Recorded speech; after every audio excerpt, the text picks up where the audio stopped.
Cette émission vous est présentée en partenariat avec la Société d'histoire du Lac-Saint-Jean, qui se préoccupe de rendre accessibles les éléments de notre patrimoine qui ont façonné l'histoire de la région et la vie quotidienne de ses habitants, ainsi qu'avec la participation financière de la résidence funéraire Lac-Saint-Jean, propriété exclusive des gens du milieu, qui accompagne et soutient les familles endeuillées depuis plus de 3 décennies avec respect et compassion. Ici Mélissa Raté, bienvenue à nos bâtisseurs. Notre invité a séjourné à l'hôtel Leyland House sur l'île Beamer. En fait, c'est l'Américain Horace Jensen Beamer qui a construit l'hôtel sur l'île de la Grande Décharge, un endroit très prisé par les touristes et à cette époque, la pêche à la Wananiche dominait les activités. Aujourd'hui, Madame Huguette Savard-Simard.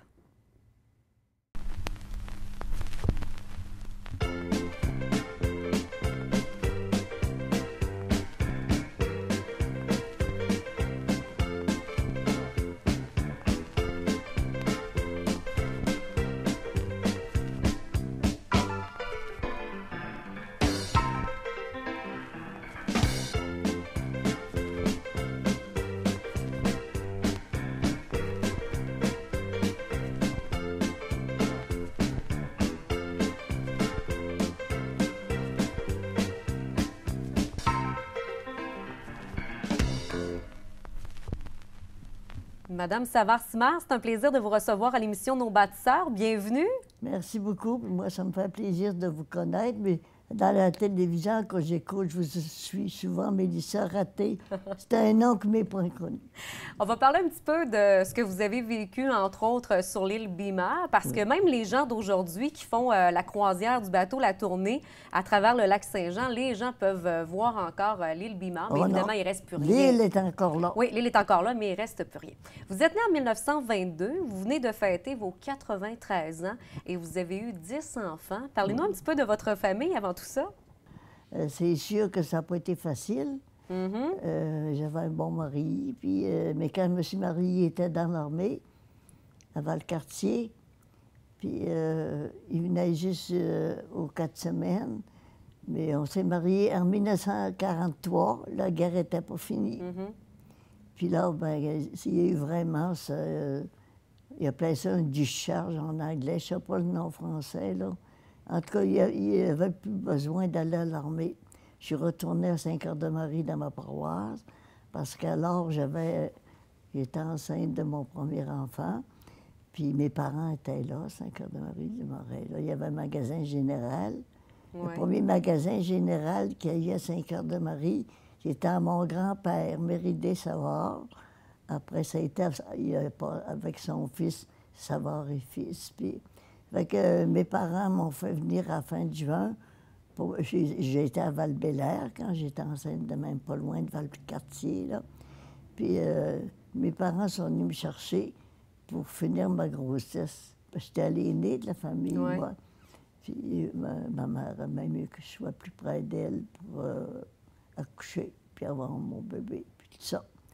Après ça, ben, mon mari a travaillé au magasin chez mes parents. Puis ensuite, il a été pour la compagnie électrique du Saguenay. Dans ce temps-là, maintenant, ça ne s'appelle plus comme ça. Ça s'appelle Rio Tinto Alcan, je sais pas trop. Bien connu.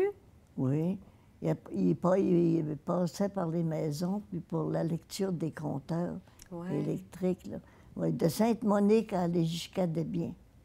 Tout un trajet? Oui, mais là, il y avait des petits bouts, il y avait des camions qui les faisaient faire des bouts de route, là, mais à pied. À ce moment-là, on était obligé de déménager à Iberville Station parce que le bureau principal à Iberville de la région était là. On a été 9 ans là. Ouais. Vous avez eu 10 enfants, 5 gars, 5 filles, pas de chicane. Ben, disons que pas tout le monde. Oh, entre mon mari et moi, non, ben là, ça, j'avais rien à voir là-dedans. C'est ça. Parlons un petit peu de l'île Beamer, parce que, entre autres, vous avez déjà séjourné là-bas quelques jours. Peut-être nous parler de l'historique un petit peu, de comment ça a été mis sur pied, cet hôtel-là, parce qu'au départ, ça a commencé à Roberval. Oui. 4 ans après, M. Beamer décédait.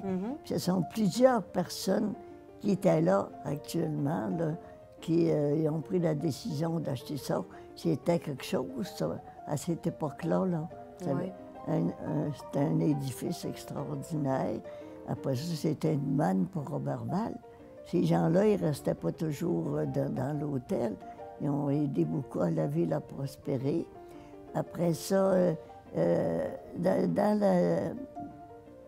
l'année d'ensuite, là, ils sont repartis chez eux l'été. Puis quand ils sont revenus, dans l'été qui suivait, ils ont décidé qu'ils avaient entendu parler d'une île extraordinaire à l'entrée de la grande décharge du lac Saint-Jean, Oui.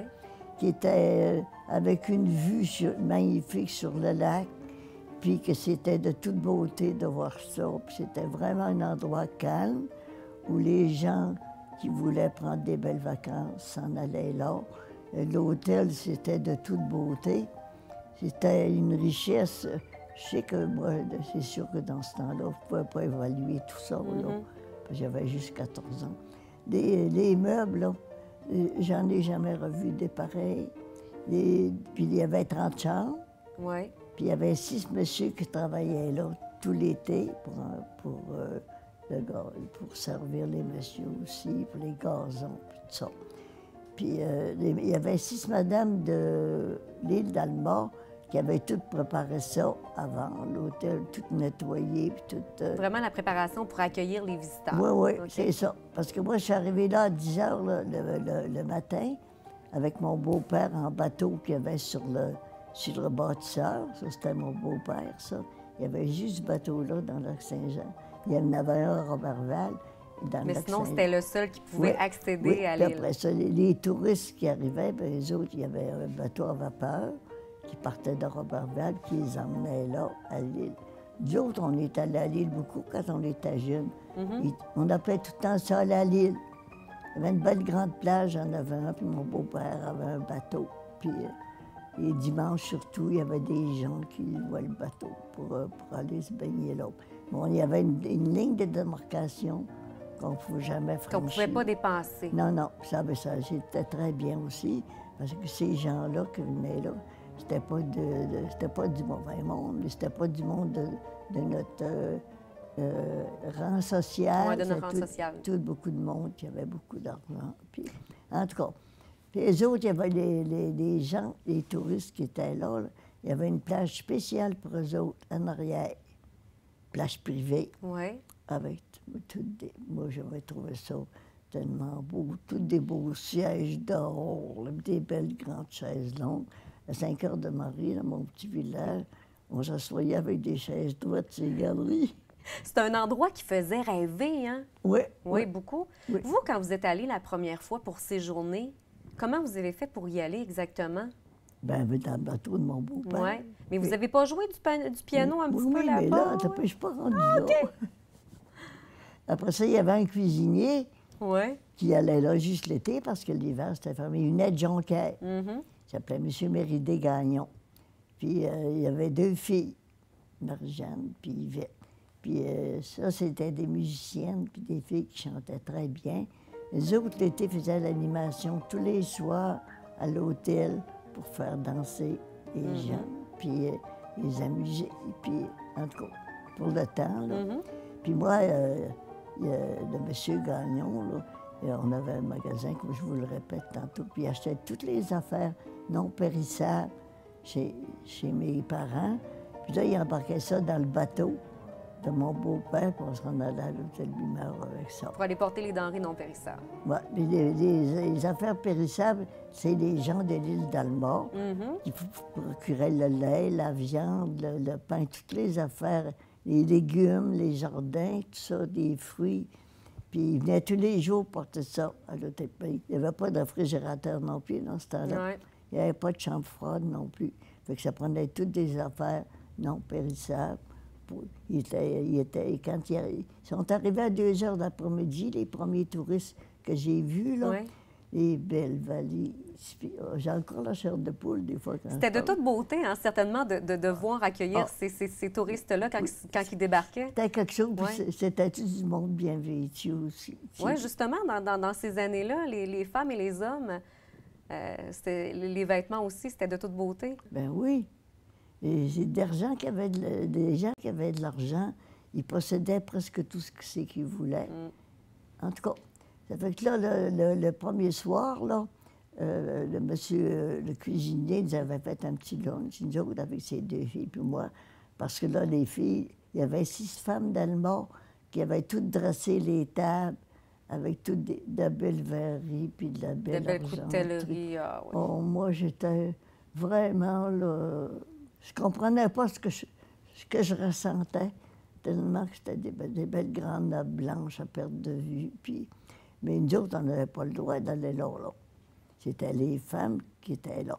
Puis moi, je mangeais à la cuisine avec le cuisinier et ses 2 filles. Mais il m'avait dit, Guette, là, t'as pas le droit d'aller là.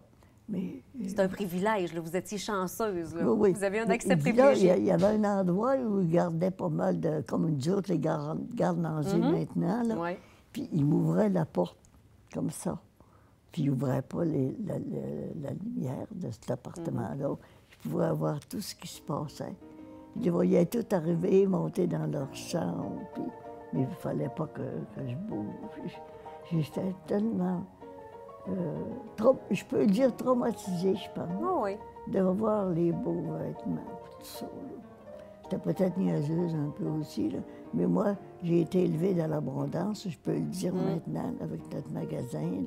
Puis il y a une grand-mère qui m'a conté beaucoup. En tout cas, j'avais déjà vu des choses, là. Ouais. Non, mais des affaires... Mais là, c'est encore mieux, c'est encore plus beau. Ça faisait rêver. Oui, mon beau-père, il disait que c'était d'une richesse inouïe. Et voilà. Ça marche pas avec... Inouï, ça marche pas avec richesse, là. Mais lui, dans son esprit... C'était comme ça. Oui, c'était ça. Lui aussi, il trouvait ça terriblement beau. Et les meubles dans les chambres, c'était des bureaux, là. Les miroirs touchaient jusqu'au plafond. Vous en parlez, vous avez encore les yeux brillants. C'est vrai, hein? Ben, ça vous fait des beaux souvenirs à raconter. Oui, oh oui, puis ça, ben, je l'ai compté souvent aux enfants chez nous aussi, Oui, mais hein? je n'avais jamais parlé à l'extérieur. J'ai fait partie de toutes les associations possibles et impossibles. C'est jamais venu une occasion où j'ai pu parler de ça. Bien, ça nous fait plaisir, en tout cas, de vous entendre, surtout de le faire. Là, si j'en dis trop, là, vous avez juste à m'arrêter chanter. Pas du tout, mais il nous reste pas beaucoup de temps. Il nous reste même pas 2 minutes. Moi, je veux savoir... Là. Je sais, ça a tellement passé vite, Madame Savard-Simard. Parlez-nous des 3 soirs que vous avez joué du piano. Oui, les 3 soirs que j'ai joué, il y avait un monsieur qui jouait du violon de Saint-Henri-de-Taillon, puis un qui, Denis Dalmont, qui jouait de l'accordéon. Puis moi, je les accordais avec les instruments avec lesquels ils jouaient, là. Mais seulement, ils ne jouaient pas du Mozart ni du Beethoven, tu sais. C'était des valses, faire valser les gens, des 7 carrés. Dans ce temps-là, c'était vraiment la mode. Et puis, il y avait des slows, des petits bouts. Oui, hein? Puis, les madames, je trouvais tellement qu'elles n'étaient pas bien habillées. Il y avait presque... C'était des décolletés? Non, il y avait presque les seins à l'air, puis le dos tout à l'air avec des bretelles. J'avais jamais vu ça de ma vie. Les autres, c'était pour la soirée. Ben oui, ils étaient très bien vêtus pour la soirée. Et voilà. Bon, Madame, on a fini déjà, là, non? Bien, effectivement, mais moi, tout ce que je veux vous dire, c'est que grâce à vous, là, la prochaine fois que je vais passer devant l'île Beamer, là, je vais m'imaginer ce que vous venez de me raconter parce que c'est un très bel héritage, ce que vous venez de nous raconter. Oui, puis après, je pense que je suis la seule survivante à l'heure actuelle qui a passé quelques jours de la région. Et juste à tous des gens qui venaient de partout. Madame Savard-Simard, ça a été un pur bonheur de vous recevoir à nos bâtisseurs. Merci beaucoup. Et moi, j'ai été très heureuse aussi d'être accueillie comme ça. Puis je trouve que ça n'a pas été assez long. J'aurais aimé ça continuer. Merci.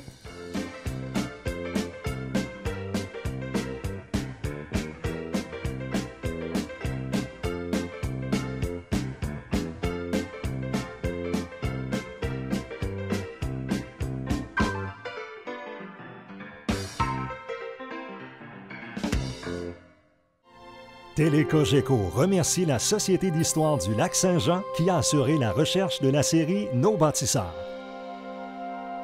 De même que la résidence funéraire Lac-Saint-Jean pour sa contribution financière. Télé Cogeco, un service exclusif aux clients de Cogeco.